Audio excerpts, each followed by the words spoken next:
Halo pemirsa, apa kabar Anda dimanapun berada dari Sabang sampai Merauke, dari Miangas sampai Pulau Rote. Senang sekali rasanya kami berdua bisa kembali menyapa Anda. Saya Doni The Kaiser. Saya Don Bosco Selamat. Bang Don, kita lanjutkan diskusi kita dengan tamu istimewa kita yaitu Menteri Pendidikan Dasar dan Menengah, Bapak Abdul Mukhti.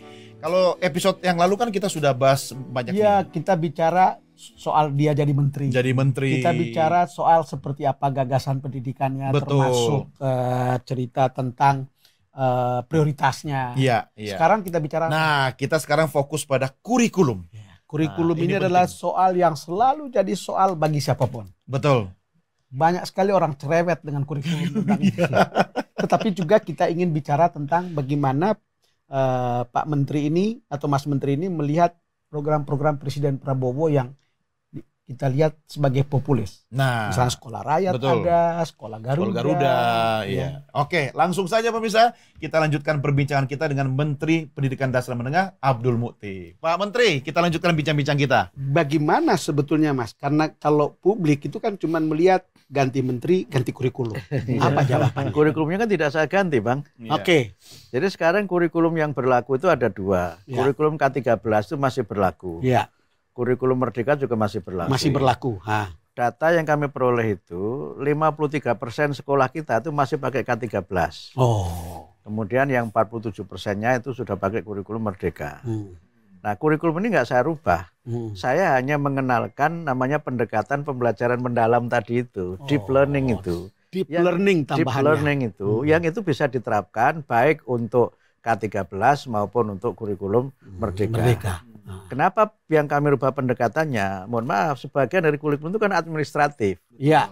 Nah, yang namanya konten itu nggak berubah. Saya ambil contoh begini, mohon maaf ini contoh ini sering saya ulangi. Mencari luas segitiga, itu apa rumusnya? Nah, ini yang saya bolos waktu pelajaran dulu. Apapun kurikulumnya, luas segitiga itu kan setengah alas kali tinggi. Iya, setengah alas kali tinggi, betul. Tidak kemudian ketika K13 rumusnya setengah alas kali tinggi, ketika Merdeka dirubah, karena Merdeka mah suka-suka kan bisa begitu kan? Tetap sama. Tetap sama kan? Iya. Cuma mengajarkan setengah alas kali tinggi itu kan caranya berbeda. Gitu. Nah, kalau itu misalnya pendalamannya itu seperti apa deep learning untuk itu? Deep learning itu dimulai dari pertama kita harus tahu murid kita ini seperti apa latar belakangnya. Latar belakang paling tidak, ya saya selalu sering menyebut angka 3 ya supaya gampang. Pertama, sejauh mana dia sudah mengerti materi pelajaran yang akan disampaikan. Sering dalam teori disebut dengan pre-such dalam teori. Jadi deep learning itu kan mulai dari pre-such, kemudian proses dan produk. Nah, pre-such anak ini sudah tahu seperti apa tentang materi pelajaran yang akan disampaikan itu. Atau punya pengalaman yang seperti apa dengan yang diajarkan itu. Ini harus kita tahu. Nah, baru setelah itu nanti masuk kepada materi. Nanti kita akan belajar ini. Nah, ketika belajar itu nanti, resources ini kita himpun semuanya. Sehingga semua anak terlibat. Itu yang kita sebut dengan prinsip mindful. Mindful itu prinsipnya ada dua. Pertama, anak-anak terlibat. Jadi selama proses itu dia ikut mikir, Bang. Ikut berkontribusi. Gitu. Ikut berkontribusi kan, ikut memberikan sumbangan. Dan guru juga harus mindful dalam pengertian, semua murid harus dianggap sama. Karena mohon maaf, sebagian guru itu cenderung melihat murid pada yang jawab terus, atau kalau ada yang ganteng seperti Bang Don ini, dia terus yang ditunjuk. Yang jelek seperti saya nggak pernah ditunjuk. Itu namanya nggak mindful, nggak adil. Nggak adil. Sehingga semua murid ini harus diberikan tempat yang sama, diberikan satu kesempatan untuk dia juga menyampaikan. Walaupun mungkin jawabannya tidak selalu sesuai, tapi dia sudah diberi kesempatan menjawab. Itu mindful yang pertama itu. Bukan soal jawaban benar tapi kesempatan. Kesempatan dia jawab, karena itu menumbuhkan rasa percaya diri. Kalau itu tidak diberikan, murid itu merasa apalagi juga nanti ditunjuk juga down lagi. Saya don't worry lah. Gitu. Kalau Bapak don't worry, beliau Don Bosco. Terus yang kedua, Mas? Nah, yang kedua itu meaningful. Saya belajar ini itu manfaatnya apa untuk saya, ya kan? Misalnya ketika dia mengerti misalnya bentuk-bentuk tadi matematika setengah alas kali tinggi segitiga. Mungkin murid dijelaskan bagaimana bentuk-bentuk bangunan yang segitiga. Segitiga ini, segitiga itu dan sebagainya. Itu kan diajarkan. Ketika mengerti itu, manfaatnya apa untuk kehidupan? Sehingga di sini pembelajaran menjadi kontekstual. Ya. Karena apa? Dia bisa kemudian selain memahami juga menerapkan dan mendapatkan manfaat dari yang dia pelajari itu. Ya. Nah, dengan cara seperti itu, maka dia merasa bergembira, joyful. Ya. Bergembira bukan karena lucu. Ya. Bergembira karena dia merasa dihormati, dia merasa ada sesuatu yang baru yang dia pelajari, dan kemudian dia bersemangat. Ada kesadaran tentang apa yang ada di sekitarnya. Betul. Kan? Karena itu ketika bicara problem solving, bukan sekedar dia mengerjakan masalah soal yang ada di kertas sama di kelas, tapi dibawa kepada kehidupan. Saya tadi sudah bicara mengenai bagaimana kita harus menghormati manusia. Kemudian diminta mereka menuliskan siapa-siapa yang ditemukan, yang dia kenal di lingkungan di mana dia berada. Sehingga dengan pelajaran seperti ini, Bang, nanti tetap akan ada PR. Tapi PR-nya tidak mengerjakan soal, menjawab soal yang sering disebut dengan LKS itu, tapi nanti dia bisa menulis pengalaman dia ketika bertamu ke rumah temennya. Kan tadi ada bermasyarakat. Dia mungkin nanti diminta untuk coba main ke rumah teman. Tapi temennya itu nanti diberi arahan yang aman, yang ini nanti di situ dia coba bertemu dengan mengenal anggota keluarganya dan sebagainya. Karena apa? Problem kita, Bang, anak-anak kita ini punya banyak teman sekelas, tapi tidak punya teman sekampung. Banyak teman sekelas tapi tidak punya teman sekampung. Di kelas dia punya teman, tapi di kampung dia tidak punya siapa-siapa. Karena dia tidak bersosialisasi. Karena tidak bermasyarakat. Tidak bermasyarakat. Itu yang membuat masyarakat kita menjadi mudah dipecal dan mudah dibelah. Dia juga merasa nggak punya kampung kali, Pak. Ya, kampung tidak berarti ini kan lingkungan terdekat di mana dia berada. Di rumah dia kan. Sekarang ada mindful, ada meaningful, terus apa lagi? Joyful. Nah, menggembirakan. Nah, kalau orang itu belajar bergembira, Bang, selalu ada energi lebih tadi. Energi positif. Jadi dia bayangkan ketika berangkat, saya akan dapat ilmu baru. Happy ya berangkat sekolah ya, menunggu-nunggu. Nah, kalau nggak suka kan gerimis aja udah males alasannya. Dia merindukan itu. Dia merindukan situasi itu. Dan ini juga paradigma yang saya kembangkan, Bang. Di mana agar tadi bermutu untuk semua bisa dicapai, kita punya paradigma tidak sekedar schooling, bahwa belajar tidak harus sekolah formal, tapi learning. Ya, dengan learning itu maka sarana-sarana untuk memungkinkan mereka belajar kita perbanyak. Bisa nanti belajar di sekolah satu atap. Sekolahnya itu bisa SD dan SMP di tempat yang sama. Kan nggak mungkin dibangun lagi baru, karena mungkin lokasinya terisolasi. Atau penduduknya terbatas. Sehingga bisa dengan sekolah satu atap. Yang baru saja kita luncurkan adalah pembelajaran jarak jauh. Distant learning. Yang itu juga sudah mulai kan, anak-anak kita sempat, Bang, dengan anak-anak pekerja migran kita yang di Malaysia. Kita buka program pembelajaran jarak jauh yang mereka belajar online dengan sekolah yang ada di Jawa Barat. Jadi kita jangkau mereka sehingga pendidikan kita dekatkan. Yang tidak bisa seperti itu kita buka sekolah non formal, penyetaraan. Seperti Bapak saya tadi itu kan penyetaraan kan, kejar paket. Cuma penyetarannya harus kita awasi, Bang. Karena seringkali mohon maaf disalahgunakan. Digabung B dengan C, tapi C-nya duluan, B-nya belakangan. Harusnya B dulu. Harusnya B dulu baru C. Kami ini adalah orang yang dulu waktu kecil, Mas Menteri, adalah orang yang harus gembira ke sekolah. Karena menghindari kerja di rumah di kantor. Satu, sekolahnya memang jauh. Itu kita tiap hari itu jalan kaki 4 kilo. Pulang 4 kilo, pergi 4 kilo. Ada yang lebih jauh lagi, 8 kilo. But sampai di sekolah kita happy karena kita bisa bermain.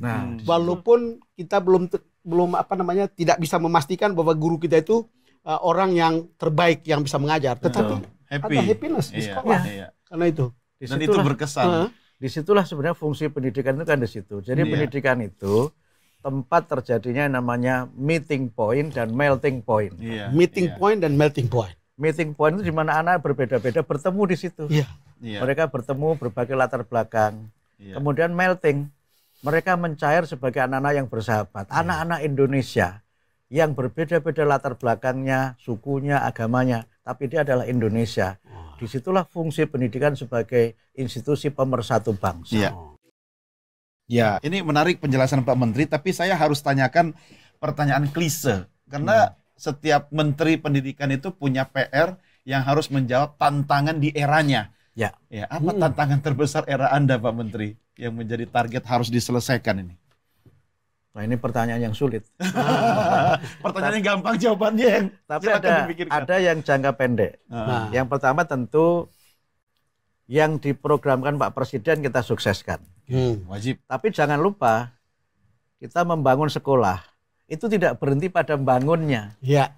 Tapi sekolah itu harus berkorelasi pada mutu. Ketika sarana pendidikan semakin baik, maka orang semakin belajar dengan nyaman. Belajar dengan semakin nyaman. Jangan bandingkan dengan dulu lah. Dulu sekolah saya bocor juga jadi penyiar hebat. Jangan dibandingkan begitu. Iya. Bukan Sekarang sudah berubah. lagi, harus berubah. Karena itu begitu sarana kita perbaiki, maka anak-anak bisa belajar dengan lebih baik. Begitu guru berkualitas, teorinya ketika guru berkualitas, maka mendidiknya berkualitas, hasil belajarnya juga berkualitas. Nah, itu kan tidak bisa dilihat dalam waktu dekat. Iya. Mohon maaf, saya baru saja meluncurkan program Gerakan Numerasi Nasional, Pak. Gerakan Numerasi Nasional. Itu program kami juga. Kemudian saya baru tahu dari teman-teman panitia itu simbolnya pohon. Simbol gerakan ini pohon. Artinya?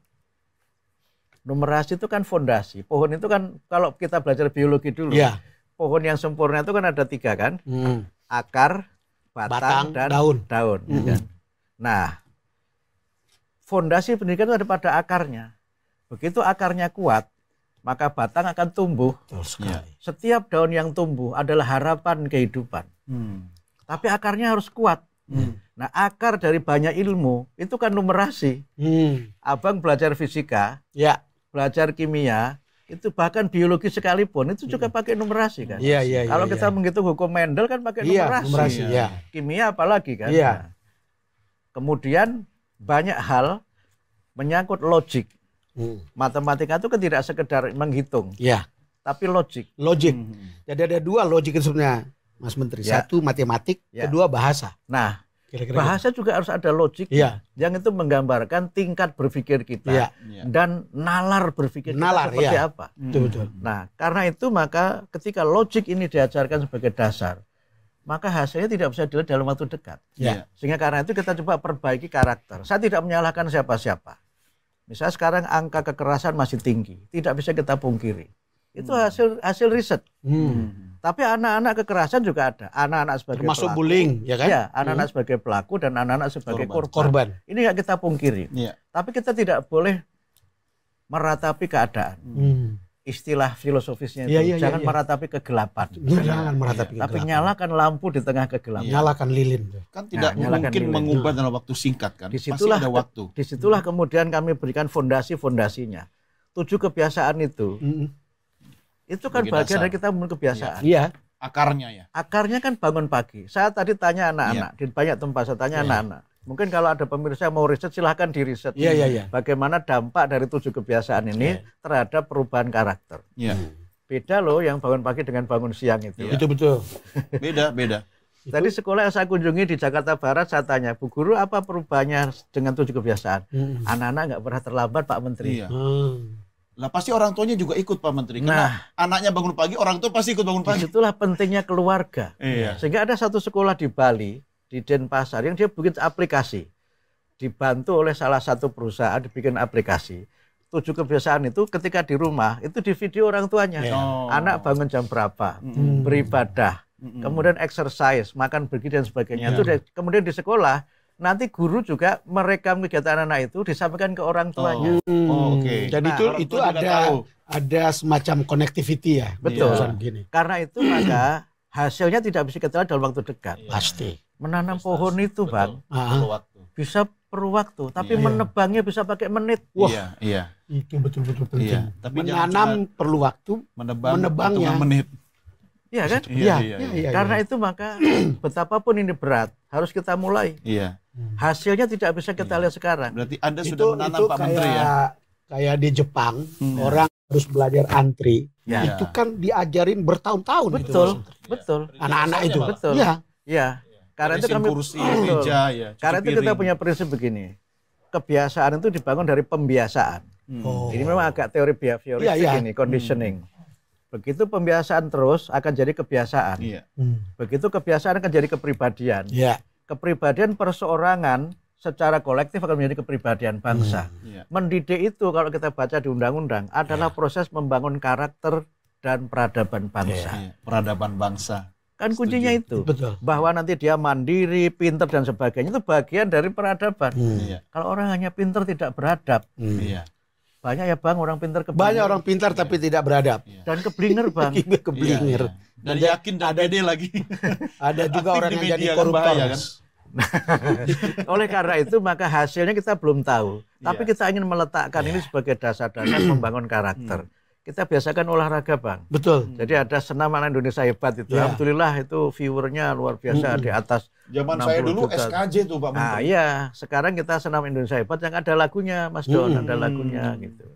Nah kemudian kita biasakan mereka menyanyikan lagu Indonesia Raya untuk cinta tanah air. Kemudian berdoa. Nah, berdoa itu bagian penting karena kita semua bangsa Indonesia ini ketuhanan yang Maha Esa sila pertama. Betul. Kemudian berdoa itu tidak sekedar berdoa tapi anak-anak kita berikan kebiasaan berlatih memimpin doa. Itu kan kepemimpinan. Leadership ya. Kepemimpinan itu termasuk soft skill. Soft skill betul. Nah, karena apa? Ya maju dan tidak bangsa ini kan tergantung jiwa kepemimpinan. Betul. Dan yang berikutnya saya membaca buku judulnya Followership. Followership. Untuk menjadi leader, kita juga harus pada saatnya juga mau menjadi follower. Itulah tadi kenapa saya ketika ke daerah-daerah, saya bertemu dengan para pegawai di lapis bawah, saya bertemu dengan masyarakat, saya belajar dari mereka. Kita seringkali lupa, sibuk mengajar anak-anak kita ini good speaker, ya kan? Tapi jarang mengajari good listener. Pendengar yang padahal baik. Itu sangat penting. Be a good listener. Ya, menjadi pendengar yang baik, yang sabar. Itu tidak mudah. Karena dia contoh orang tuanya kali Pak. Bukan. Di rumah orang tuanya nggak ada. Itu salah satu pelajaran di dalam teknik interview itu Mas. Sebagai narasumber, salah satunya itu dia harus menjadi good listener. Dia harus bersabar untuk mendengar. Ini pendengar juga baik ya. Mendengar untuk sekarang memahami. Kalau dengar penjelasan Mas Menteri ini kan ada kritik ya, bagaimana konten kurikulum kita yang terlalu padat kan pada suatu masa. Itu seolah-olah itu dijejali dengan begitu banyak pelajaran. Apakah masih seperti itu atau sudah harus dikurangi? Saya sudah menerbitkan peraturan menteri yang mengurangi. Jadi mata pelajaran tidak kita kurangi. Muatan pelajarannya kita kurangi. Kenapa? Kalau mata pelajaran kita kurangi, banyak guru kehilangan mata pelajaran. Kalau guru kehilangan mata pelajaran, kehilangan mata pencarian, Bang. Nggak ngajar. Ini menarik. Tapi karena kalau ini kan keluhan, kan? Ya, kalau materinya kita kurangi, maka bebannya menjadi tidak terlalu berat. Tetapi mendalam tadi. Karena ilmu deep itu kan learning. Karena ilmu pada dasarnya kan terinterkoneksi. Gak gampang jadi guru di bawah beliau ini. Tapi pantas saya sudah merasa perbedaan anak-anak saya sekolah sekarang lebih semangat sih. Kenapa ya? Dan jarang ada PR ya. Iya. Ya itu yang kita lakukan. Suruh suka banyak PR gitu kan. Tidur sampai malam gitu kan. Sekarang sih ya jarang-jarang gitu. Tapi mereka berangkat itu happy gitu loh. Iya. Dan nanti ada lagi sudah kita kenalkan Bang, namanya jeda ceria. Jadi ada pagi ceria. Jeda ceria. Sekarang jeda ceria namanya. Apa itu? Baru kita jeda ceria itu senam otak masalahnya itu. Jadi pada saat break itu, anak-anak nanti senam otak. Ya, senam otak begini kan, otak kiri, otak kanan, kembalikan itu. Gitu. Di kelas aja itu? Di kelas aja bisa sambil duduk. Sama gurunya? Ini hanya 3 menit. 3 menit aja. Sudah kita luncurkan program itu.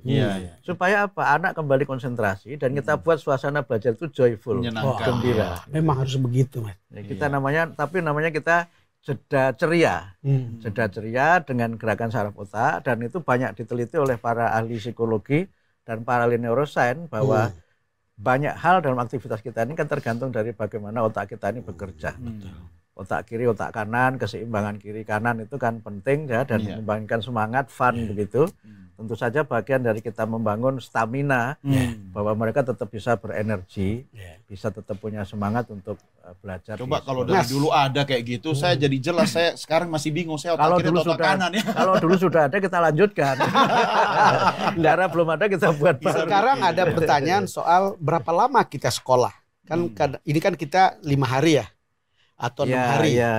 Saya pernah ke Belanda lalu kemudian ke Eropa yang agak utara. Mereka itu kan tidak setiap hari sekolahnya, Mas. Itu ada yang 3 hari dan itu hanya beberapa jam saja. Ada yang 4 hari. Sebaliknya kalau kita di Korea atau di Singapura itu kan ketat juga, lama. Seperti apa kita mengatur yang beginian? Kalau kita hitungannya jam per minggu. Oh, jam per minggu. Jam per minggu. Nah, jam per minggu itu oleh sekolah-sekolah itu ada yang memang dimaksimalkan 5 hari. Tapi sampai sore. Ada yang 6 hari. 6 hari. Tapi tidak sampai sore. Siang aja. Itu semuanya boleh. Semuanya boleh. Yang penting jumlah jam dalam 1 minggu tidak dikurangi. Nah, sebagian ada yang memang memanfaatkan. Biasanya yang hari Sabtu itu masuk, tapi tidak ada pelajaran. Tapi menjadi hari ekstrakurikuler. Yang mereka bakat seni. Ada olahraga. Itu pada hari Sabtu itu. Kalau pramuka kan hari Rabu biasanya. Hari Rabu. Nah, itu masing-masing sekolah silahkan mengambil kebijakan. Yang penting mata pelajaran tidak dikurangi, ditambah boleh, tapi dikurangi tidak boleh. Karena mata pelajaran ini kan standar minimal. Sekolah-sekolah tertentu, mungkin sekolahnya Bang Don juga mungkin ada penambahan, itu silahkan saja. Nah, kemudian yang kedua, jam harinya itu silahkan. Jakarta mungkin 5 hari, tapi beberapa daerah ada yang 6 hari. Tanpa terasa kalau ngobrol sama beliau ternyata saya tuh jadi merasa dapat insight banyak, Pak Menteri. Dan apalagi tidak normatif. Tidak normatif. Cuma tadi Bang Don saya tertarik dengan filosofi pohon tadi, Pak Menteri. Akar, batang dan daun. Nah, kalau saya kaitkan dengan kebijakannya Pak Menteri itu kan menanam akar yang kuat kan? Mudah-mudahan. Nah, banyak pejabat sekarang itu pengennya itu langsung kelihatan hasilnya. Kalau Anda kan berarti investasi untuk jangka panjang, Pak Menteri. Ini beneran jadi menteri Pak Prabowo sering mengatakan begini di berbagai forum itu mengatakan kebijakan yang saya lakukan ini bukan untuk saya, tapi untuk generasi bangsa yang akan datang. Orang menanam pohon itu bisa jadi yang menanam itu tidak menikmati buahnya, yang menikmati orang lain. Karena itu saya melakukannya adalah sebagai bagian dari investasi untuk memajukan bangsa. Ini bagian penting dari apa yang bisa saya sumbangkan, baik sebagai akademisi maupun sebagai menteri. Tadi di depan saya bicara mengenai legacy. Ketika Ki Hajar Dewantoro merintis Taman Siswa, mungkin sebagian anak kita tidak tahu Taman Siswa itu. Tetapi semua orang tahu bagaimana dasar-dasar pendidikan yang diletakkan Ki Hajar itu masih punya dampak sampai sekarang. Memberikan satu kebijakan itu bicara dampak. Dampak itu ada yang terlihat secara langsung, ada yang tidak terlihat secara langsung. Tetapi saya menggunakan filosofi yang namanya emas itu di mana-mana ya emas.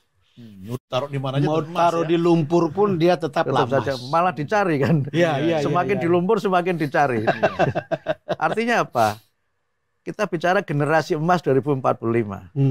20 tahun lagi. Saya tidak tahu 2045 saya di mana. Mungkin sudah di alam baka. Bang Don mudah-mudahan diberi umur panjang, Mas Don juga diberi umur panjang. Berharap sama Mas Menteri juga begitu. 2045 generasi emas itu kita menanamnya dari sekarang, Mas. Kita pakai matematika sederhana, Bang. Anak-anak sekarang kelas 1 SD itu umur berapa? Ya umur 6 tahun 6 kan? atau 7 tahun kan? 20 tahun lagi mereka umur berapa? 26. Nah, sehingga wajah 26 tahun anak-anak kita 2045 adalah anak-anak sekarang di SD. Iya, betul. Bagaimana mereka di SD ini nanti setelah 20 tahun akan menjadi generasi emas. Melihatnya setelah itu, Bang Don, itu Mas Don.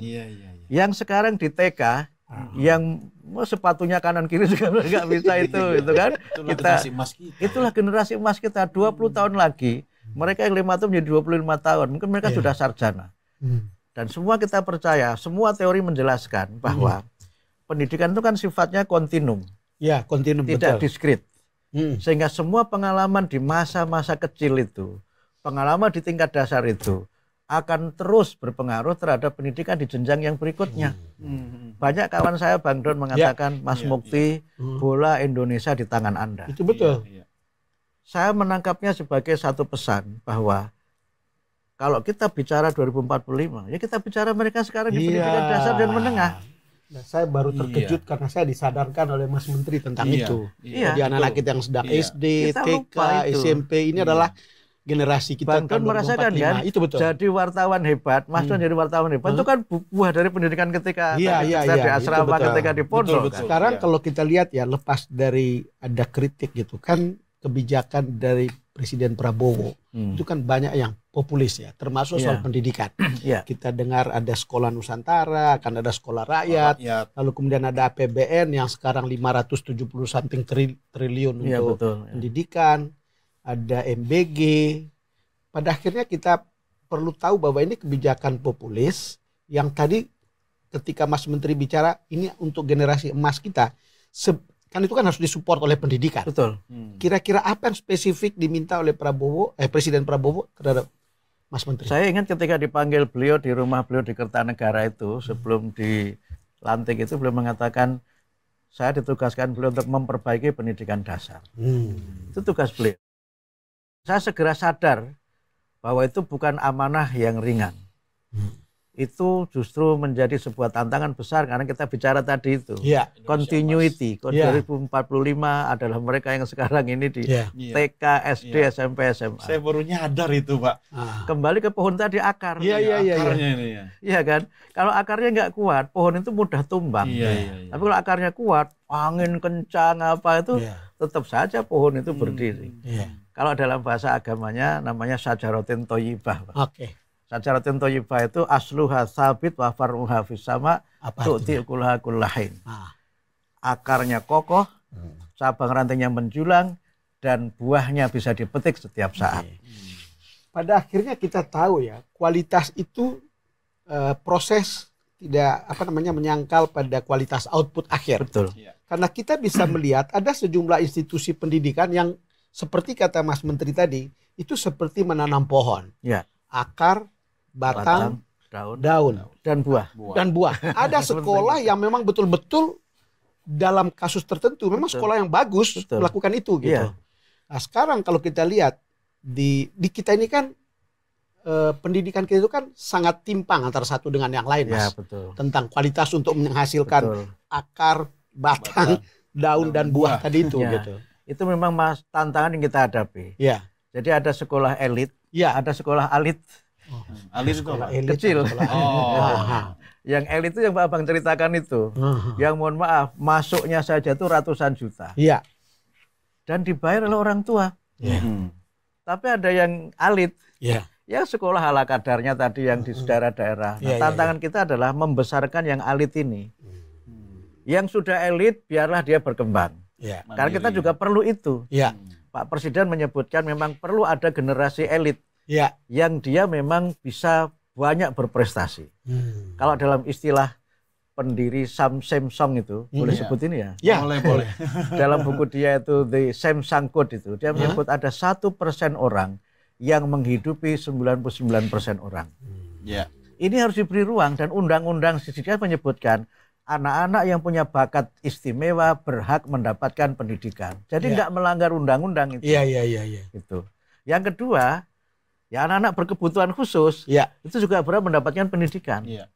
Nah, karena itu kita coba melayani yang di atas juga ada, Bang, yang di tengah ada, yang di bawah juga ada. Nah, kita sekarang berpihak pada yang di tengah dan yang di bawah. Mohon maaf ini agak Jawa. Ada sekolah yang megah. Ada sekolah yang megai. Tapi Pak Menteri kan sekarang itu nggak kita pungkiri ya. Faktanya begitu ya. Nah, karena itu kita coba perbaiki secara bertahap. Sehingga revitalisasi pendidikan itu fokus pada sekolah yang kategorinya yang masih rusak. Itu yang Pak Presiden mengatakan tidak boleh ada sekolah yang rusak dan sebagainya. Nah, itu yang coba kita prioritaskan dengan revitalisasi pendidikan yang memang dananya lumayan lah. Tahun ini kita 16,9 triliun tahun 2025. Tahun ini juga sedikit di bawah, tapi mungkin mudah-mudahan DPR mendengar dan bisa ditambah oleh DPR. Kami minta minimal samalah dengan tahun yang sekarang. Bu Menkyu kalau hadir juga mohon bisa dibantu juga lewat NTV ini gitu. Supaya apa? Target Pak Presiden semua sekolah kita ini secara fasilitas itu baik bisa terpenuhi. Jadi tidak ada sekolah yang megai tadi. Kalau kok sekolah sendiri fisiknya sudah nggak menarik, boro-boro masuk, lewat saja sudah nggak mau. Kembali lagi sekolah apa barak gitu kan. Nah, oleh karena itu maka kita perlu melakukan itu. Tapi semuanya adalah proses yang bertahap. Nah, karena itu maka Pak Presiden punya niat yang sangat baik untuk itu. Yang kedua tentu tanpa mengercikan arti yang lain, guru itu harus kita tingkatkan kualitasnya, kompetensinya, dan kesejahteraannya. Memang bertahap. Memang bertahap karena ya memang yang harus ditangani kan banyak. Dan mohon untuk masyarakat, para pemirsa juga perlu maklum juga itu. yang beginian. Ya, perlu maklum lah gitu kan. Nah, kemudian yang berikutnya adalah bagaimana sistem juga kita perbaiki. Ya, dengan cara seperti itu mudah-mudahan lah dalam waktu 5 tahun ini kita bisa melakukan perubahan-perubahan, dan tentu saja masyarakat silahkan memberikan masukan karena seringkali kita ini bisa punya insight itu kalau ada yang mengkritik. Ya, kami tidak anti kritik, silahkan, tapi tentu saja ya kritik yang membangun lah gitu. Karena sekarang kan susah membedakan antara voice dengan noise. Iya. Kalau kita mau berterus terang, noise-nya itu banyak sekali. Kita pun pusing dan bingung dengan begitu. Ada kritik hanya noise saja, berdengung aja gitu. Aja, sementara kan kita perlu voice. Kita perlu voice gitu supaya kita ini ya memang bisa mengerti yang di lapangan seperti apa. Kan kita tidak bisa menjangkau semuanya. Indonesia itu 17.000 pulau. Gampang ngomongnya, Mas. Abang bisa cerita sebagai orang karena kita sudah punya pengalaman panjang. Itu makanya. Jadi tidak semudah seperti omongannya. Betul. Cuman kan namanya juga rakyat, Mas. Gitu. Tapi pertanyaan saya ini, Mas. Tapi saya sering bilang kepada teman kami di kementerian, kita semua harus punya semangat untuk memberikan yang terbaik. Ya kita berusaha untuk senantiasa benar. Kita benar saja disalahkan orang, apalagi kita salah. Kita benar saja disalahkan orang, apalagi kita salah gitu. Ini penting saya tegaskan kepada kawan-kawan. Dan saya bilang kepada kawan-kawan juga, di era complaint society. Cerewet masyarakat itu. Cerewet. Ya itu hak masyarakat juga. Dan penting juga. Gitu. Kan Pak Menteri terbuka pada kritik. Tapi bagaimana dengan inovasi yang kemudian dilakukan oleh banyak kepala daerah? Tapi bagaimana dengan inovasi yang kemudian dilakukan oleh banyak kepala daerah dalam bidang pendidikan? Anda melihatnya seperti apa? Ya, pemerintah daerah sebenarnya yang tadi terputus. Di tengah complaint society kita harus melakukan namanya compliance. Complaint solusinya compliance. Ya, compliance kita penuhi semuanya, tapi tentu saja semuanya ada batas-batasnya. Dalam pengertian begini, kita kan maksimal, tapi belum tentu kita bisa mengerjakan semuanya. Jadi ya banyak hal. Karena kita juga tidak boleh kasih janji-janji kosong, Mas. Betul. Makanya kan walaupun sedikit kita terus berusaha, kita terus melakukan sesuatu dengan segala sumber daya yang kita miliki. Dan saya melihat setiap masalah bukan sebagai problem, tapi sebagai challenge, sebagai tantangan. Saya punya filosofi begini, Bang. Ini filosofi orang desa ini. Orang sering bilang kadang-kadang bikin lagu melankolik kan, terpisahkan oleh laut. Saya berpendapat laut itu penghubung, bukan pemisah. Nomor satu. Itu soal mindset tuh. Nah, itu yang kita bangun. Jadi laut itu bukan pemisah, tapi pemersatu. Dan jangan lupa, daratan itu bisa saja ada pulau-pulau, tapi laut seluruh dunia nyambung loh, Bang. Betul. Ombak yang sekarang ada di Jakarta bisa jadi sudah pernah di Argentina atau mana. Jadi dia menyatu, terhubung. Iya, itu nggak pernah terbayang ketika saya ada kegiatan bersih laut di Bali. Terus ada pernyataan, ini sampahnya kok banyak begini. Iya Pak, kiriman dari Amerika. Begitu. Jadi kita nggak pernah bayangkan sampah yang dibuang orang Amerika itu suatu saat sampai di Bali. Karena laut itu tidak terpisahkan. Tidak terpisah. Disitulah cara kita melihat masalah. Itu. Kalau kita lihat laut sebagai pemisah, ya menyerah, kita give up. Tetapi kalau kita sebagai penghubung, maka kita melihat ada harapan pulau seberang. Selalu enak. Soal tadi inovasi sebelum terus itu. Saya inovasi di daerah. Gangguan nggak itu Pak Menteri? Enggak. Menurut saya memang ada kewenangan itu, sepanjang tetap mengacu pada nasional. Misalnya begini, ada kan kepala daerah yang membuat aturan masuk jam 6.30. Ya nggak apa-apa, di Jakarta juga sudah lama masuk 6.30 kan. Awalnya dulu kan ya suaranya macam-macam kan, saya kan mengikuti kan. Alasannya kan bisa diterima kan? Supaya mengurangi kemacetan. Awalnya kan begitu ya Bang. Menurut kemacetan karena jamnya menjadi agak berbeda. Nah sekarang sudah semuanya kan udah jalan. Jadi Mungkin saja, mungkin ya ada daerah yang buat kebijakan. Di daerahnya Abang pernah dicoba loh, masuk jam 5 pagi. Oh iya, gubernurnya pada waktu itu Pak Victor Laiskoda. Ya. Pagi sekali. Nah, ternyata kan nggak berhasil. Iya. Nah, kalau nggak berhasil jangan dipaksa gitu kan. Terlalu pagi gitu. Walaupun matahari selalu terbit dari timur kan. Betul. Tapi terbitnya kan tidak jam 5. Mas Menteri, ini kan ada beberapa gagasan dari Pak Prabowo tentang sekolah rakyat. Betul. Dan sekolah Garuda. Ya. Sama apalagi satu ya. Kalau kita lihat yang seperti ini. Ya. Di dalam pikiran Mas Menteri, apa terjemahan dari cara Pak Prabowo berpikir? Kalau lihat sekolah rakyat kan untuk yang miskin, tapi dapatkan yang untuk bisa dapatkan sekolah yang bermutu. Betul. Ya. Kemudian ada sekolah Nusantara, bahkan mengembangkan yang namanya Garuda. Taruna Nusantara itu bisa dikembangkan. Karena kita tahu apakah ini untuk menghasilkan elit yang 1%, sementara yang sekolah rakyat tadi itu adalah untuk masyarakat bawah yang tidak mampu, tetapi punya kemampuan dan potensial untuk masuk ke sekolah rakyat untuk bisa menikmati pendidikan bermutu. Ya, yang Pak Presiden sampaikan terkait dengan sekolah rakyat itu, dan inpresnya juga masuk pengentasan kemiskinan ekstrim, Bang. I see. Jadi sekolah rakyat itu beliau sampaikan di berbagai kesempatan bagaimana anak-anak dari keluarga yang kurang mampu itu bisa diberikan layanan pendidikan yang terbaik. Betul. Karena selama ini ada image, kalau pendidikan yang anak tidak mampu itu pendidikan yang ala kadarnya.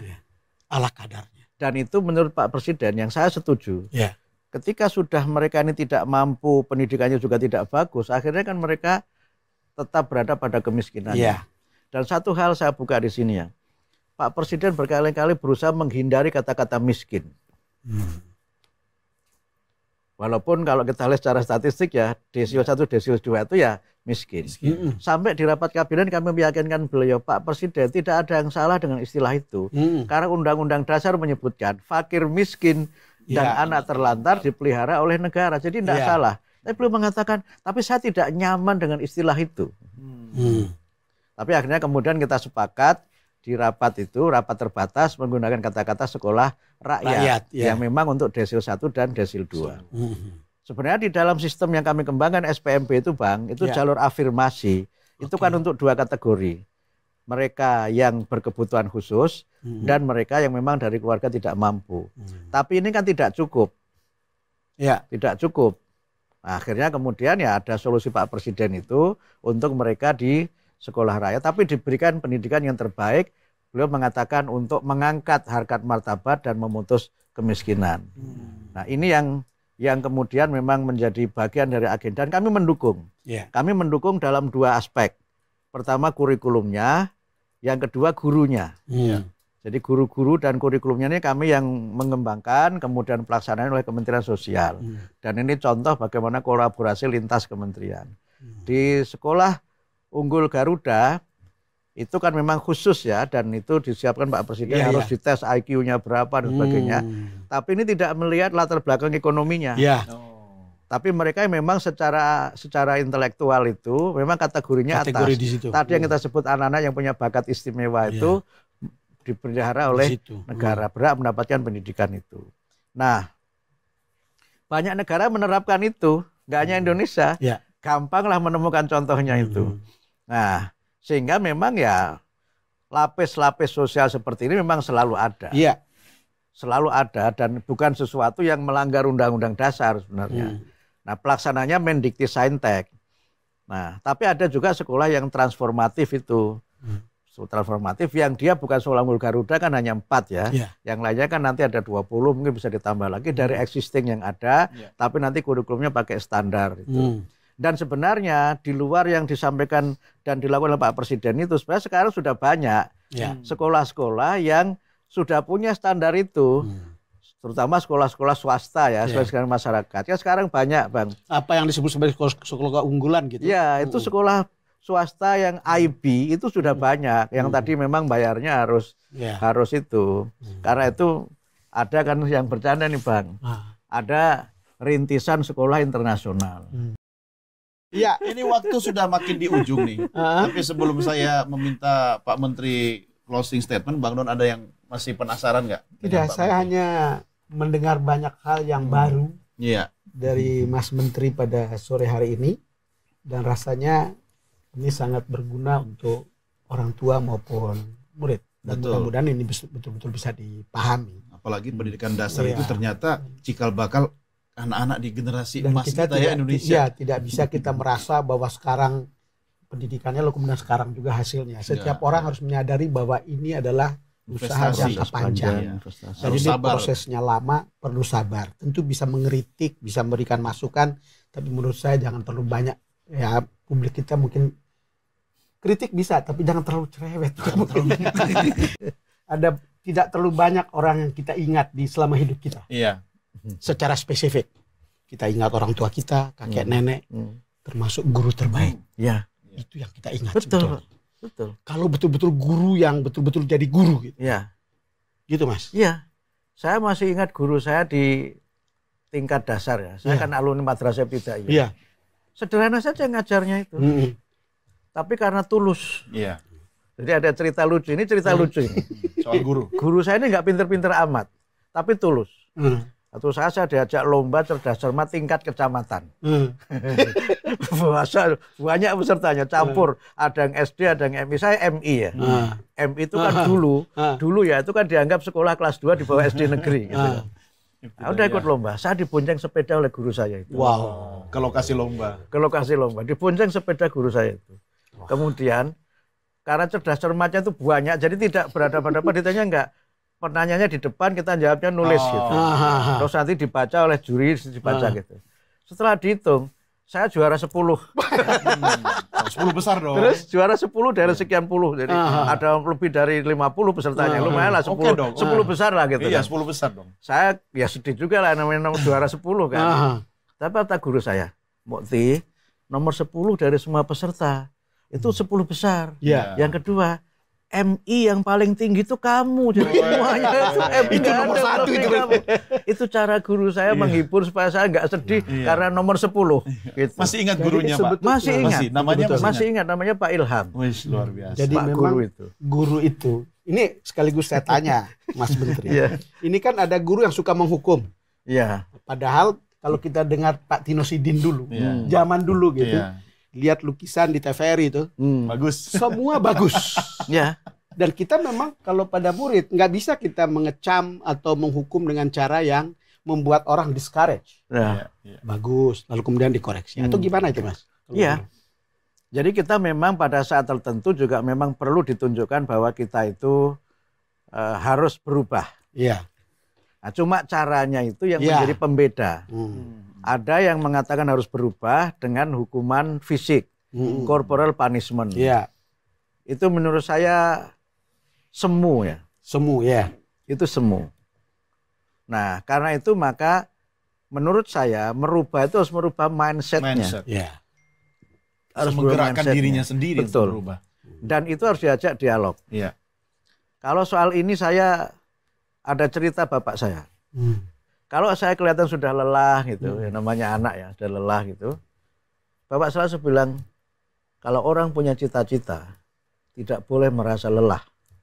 Kalau orang ingin punya himmah, punya cita-cita, harus berani mengambil sikap di tengah berbagai perubahan yang ada. Itu pelajaran yang bapak saya berikan. Sehingga saya kemudian merasakan maknanya belakangan. Waktu itu merasa tega amat ini bapak itu. Sehingga kadang-kadang ada hal, betul, ada hal yang saya masih ingat ya, mohon maaf ya. Ini bukan cerita masal, bukan nostalgia, tapi saya mengambil hikmah bagaimana mendidik itu. Saya itu kan dari dulu posturnya memang kecil ya. Sampai sekarang. Sampai sekarang. Makanya saya bilang dari dulu, Bang. Jadi dari dulu hingga Iya. Sama kita, Mas. Sama kita. Ini mau bikin asosiasi nanti berdua. Iya. Kemudian kan saya harus bersepeda dari rumah ke sekolah sekitar 7 kilo. Saya minta sepeda mini. Saya bapak nggak diberikan. Karena? Karena sepeda mini itu berat karena rodanya besar. Nah, akhirnya diberikan sepeda jengki. Tidak tahu kan? Saya tahu kan ya. Nah, karena kakinya nggak nyampe gitu. Itu shadownya diturunkan. Iya, paling pendek lah. Paling pendek. Itu masih nggak nyampe. Oh. Nah, sampai suatu saat, mohon maaf ini, saya bisulan di bagian tempat duduk ini. Bisulan di situ. Saya minta diantar bapak ke sekolah. Enggak, kamu masih bisa, walaupun tidak bisa duduk. Kamu kan bisa ngontel sambil berdiri. Sambil berdiri. Saya dengan berpikir, tega amat jadi bapak gitu. Tapi poin apa yang diajarkan bapak saya? Kalau kamu punya cita-cita, harus teguh mencapai cita-cita itu. Karena yang memperoleh manfaat dari yang kamu kerjakan adalah kamu sendiri. Tidak perlu dia ngomong begitu kan? Tidak ngomong Tetapi begitu. Kira-kira itu yang... Setelah saya jalani, oh maksudnya begitu bapak itu. Ya, ternyata di balik orang sukses ada orang-orang lain yang lebih sukses sebenarnya. Betul. Ya kan? Yang menjadi guru kehidupan ya Pak. Betul. Dan figur itu, mohon maaf ya, pendidikan itu sukses tidak hanya karena guru di sekolah, tapi karena orang tua yang ada di rumah. Iya. Mohon maaf sekarang pada ini kan akhirnya begitu. Belum terbangun kerjasama itu. Sehingga komunikasi orang tua dengan sekolah, dengan guru itu harus kita bangun sebaik-baiknya.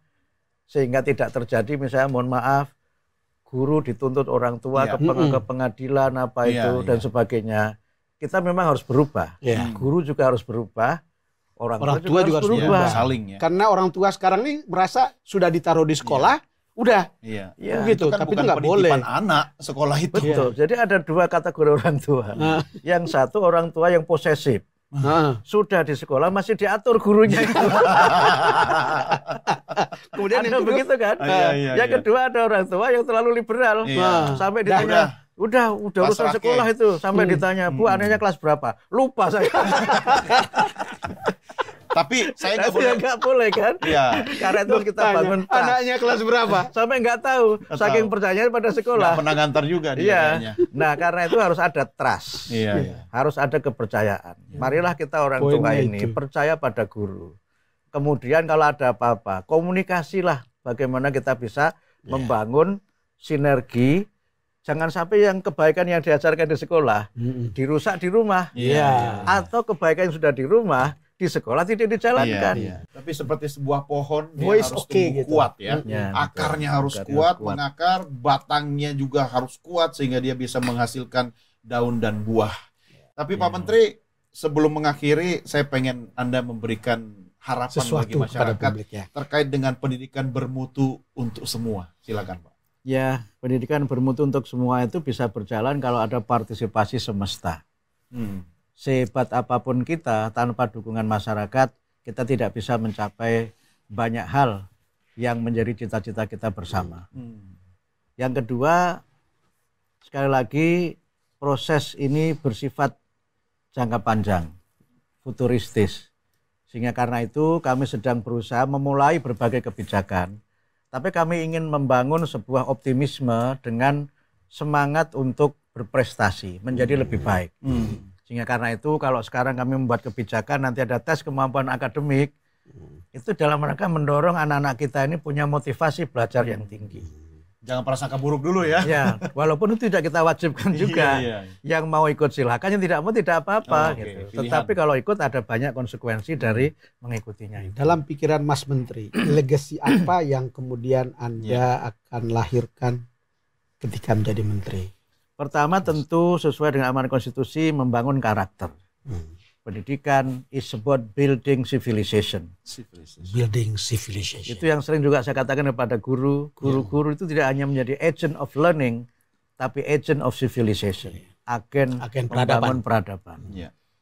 Yang kedua tentu saja kami ingin agar bagaimana dengan pendidikan itu tidak hanya anak-anak kita yang meningkat, tapi bangsa kita juga harus meningkat. Harkat dan martabat bangsa kita ini kuncinya adalah pendidikan. Nah kemudian yang ketiga tentu saja saya secara pribadi juga berusaha bagaimana bisa memberikan yang terbaik, walaupun mungkin kecil, tetapi saya berusaha melakukan yang terbaik. Ada sebuah kutipan dari buku, kalau nanti sebut nama penulisnya dikira promosi. Tapi buku itu bunyinya begini, sering saya sampaikan juga. It is not how good you are, but how good you want to be. Ini bukan soal Anda sekarang sebagus apa, tapi Anda ingin sebagus apa dalam melakukan berbagai macam kebaikan-kebaikan. Saya tentu punya banyak kekurangan, tapi tentu saja kita bisa menjadi baik kalau diberikan masukan yang baik. Karena itu ya, dengan pendekatan partisipasi semesta itu, kami mohon dukungan masyarakat baik dukungan intelektual maupun mungkin juga dukungan finansial. Gitu. Tapi boleh tahu nggak Pak Menteri, sebelum kita akhiri diskusi kita? Sudah berakhir, terus saya mau tambah cie lagi Bang Don. Sebenarnya dulu cita-citanya mau jadi apa sih Pak? Saya hanya ingin menjadi, ini sempat saya tulis di IG saya, buka promosi ya. Suatu siang saya mendampingi ibu saya. Waktu itu saya sudah lulus S1. Sebagai anak kampung, di kampung saya itu saya sarjana pertama. Wow. Di kampung saya itu tapi Padahal di Jawa itu. Padahal di Jawa Bang. Kalau di kampung saya sarjana pertama masuk di akal. Bang, di kampung saya di Kudus itu Bang, listrik baru masuk tahun 90 Bang. Itu padahal itu Kudus loh Bang, Jawa Tengah. Holy City.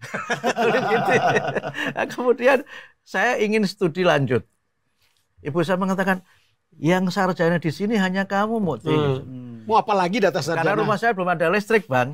Tragedi orang dulu kan gentengnya dikasih kaca itu. Karena nggak ada listrik kan. Jadi penerangannya dari genteng kaca itu. Betul. Saya bilang ke ibu, saya pengen jadi genteng kaca.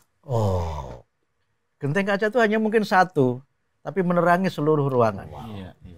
Itulah kira-kira yang pengen saya raih. Dan itulah tugas Anda sekarang, Pak. Itulah yang sekarang saya diberi amanah oleh Pak Presiden. Apa yang dipikirkan kalau Ibu masih? Ibu masih, alhamdulillah. Setelah Anda jadi menteri begitu. Paling bangga. Makanya waktu dia ingat soal genteng itu. Ingat. Waktu pelantikan Ibu datang. Hadir ya. Ibu hadir. Waktu pelantikan Ibu hadir di kantor kementerian. Sudah pakai tongkat. Saya bilang itu tongkat jenderal. Yang paling penting genteng kacanya jangan dibongkar ya. Nah, dan jangan pecah. Jangan pecah. Baik Pak Menteri, terima kasih sudah menanamkan akar. Ya, karena salah satu anak Indonesia Emas itu anak saya yang sekarang SD. Yang paling penting. Betul. Ya. Betul. Mudah-mudahan nanti kita bisa melihat sama-sama hasilnya. Betul. Terima kasih sudah hadir bersama kami. Terima kasih Mas Don. Jaga kesehatan. Terima kasih. Nanti kapan-kapan kita makan soto. Kita akan ngobrol lagi. Siap.